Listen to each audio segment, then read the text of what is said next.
interest the notional value of stocks. And I certainly think that is possible. And I know Mark Faber said that he doesn't think that 666 will ever be breached again on the S&P.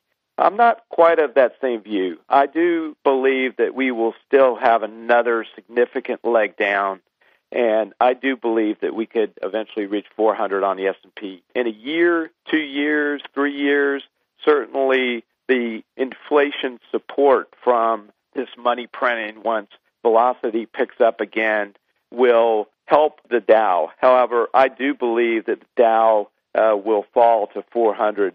I am saying that there will be deflation first and inflation will occur down the road. Now, it's difficult to say how quickly that occurs, and frankly, we're dealing with a science experiment here. These are such uncharted waters. We haven't had conditions like this with the world's reserve currency at stake, this level of quantitative easing, the quantitative easing occurring around the world, unemployment picking up, problems in Europe, problems in China, problems in Japan. This is so unpredictable. This is a science experiment. You lead me right into my next question, David, which is about gold. And I was bringing this up with Bill Fleckenstein earlier today, but my question for you is, because you just brought up the fact, really what you're really saying is that we were in a lot worse shape today than we were in the 70s. So as you go through these types of cycles, David, you reach a greater degree.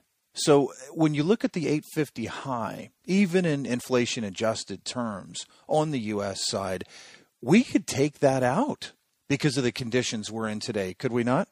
Oh, I find it a certainty that we will take it out. We have reached levels that are unprecedented, and we have relied on fiat money to the greatest extent that we've seen in the last 100 years, and it's occurring around the world. And we have competitive currency devaluation.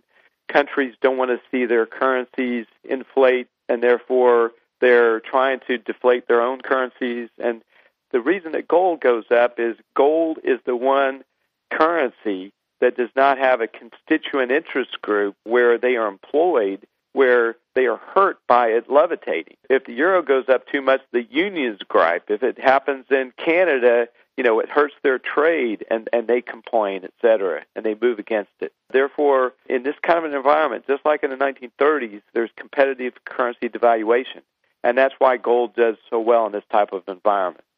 When I was speaking with Rob Arnott, who manages $40 billion over at Research Affiliates, he was talking about the massive debt of the United States and where we are in terms of our debt to GDP. And he was trying to lay out the case that even if we wanted to get back to 1929 levels, pre the collapse, right, David, where we had, I think, 260% debt to GDP, if I'm not mistaken, we would have to have 5% inflation for 14 years just to almost chop it in half. But that's not really going to work because you have, as you just stated, competitive currency devaluation. So I know what you're saying, which is deflation first, but then you really have a period of rather massive inflation, do you not? Yes, certainly do. What do listeners need to do to prepare themselves for the ultimate financial collapse that's in front of us, David? What would you say to them listening around the globe?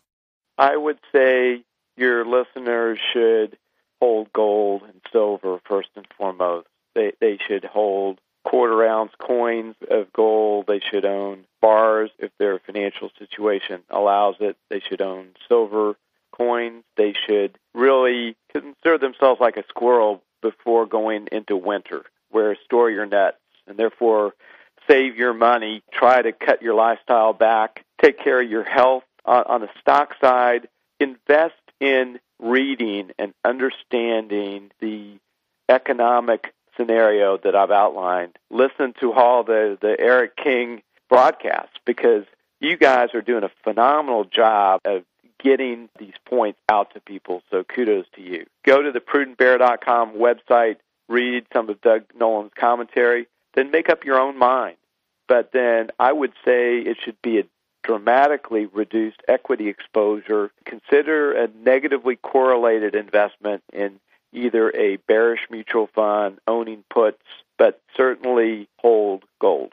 And really, in reality, David, what you're saying there is this is just not the cycle. For people who are trying to understand this, who are latecomers, this is just not the cycle where you want to be in paper, meaning paper stocks. And you and I aren't talking about gold stocks here or oil stocks, but just stocks across the board. Do not be in that paper during these cycles, correct? Yes. And in fact, the biggest problem in understanding this scenario is that over the last 30 years, really since 1982, most of our economic downturns have been garden variety inventory recessions. This is not your typical inventory recession. This is a downturn that's induced by asset deflation and credit contraction. And therefore, it's a completely different animal. In 2008, we burst the credit bubble. We've now migrated to a government finance bubble because the private credit bubble has burst. It has had vast consequences for attitudes towards asset allocation, savings, and discretionary spending, as well as home ownership. David Rosenberg from Gluskin Sheff is responsible for that view. Very much a believer that most of the individuals have just remembered over the last 30 years, when the market goes down, the economy goes down, and it looks dire, you jump back into the market and you make a lot of money because the fiscal Keynesian response worked in the past because we just created more credit and we got out of it. However, we were simply providing the sugar high that would eventually have longer-term consequences, and now we're at that point. We are at that point of longer-term consequences where we're finally paying the price of the piper. And so it has arrived, and therefore it is different this time. And all the bulls that tell you, well, in the past, you buy in the midst of the recession and you buy after the market goes down, they've been right in the past, but this is different now. David Tice, Federated Prudent Bear Fund, thank you for joining us on King World News. Glad to be here, Eric. You guys run a great show.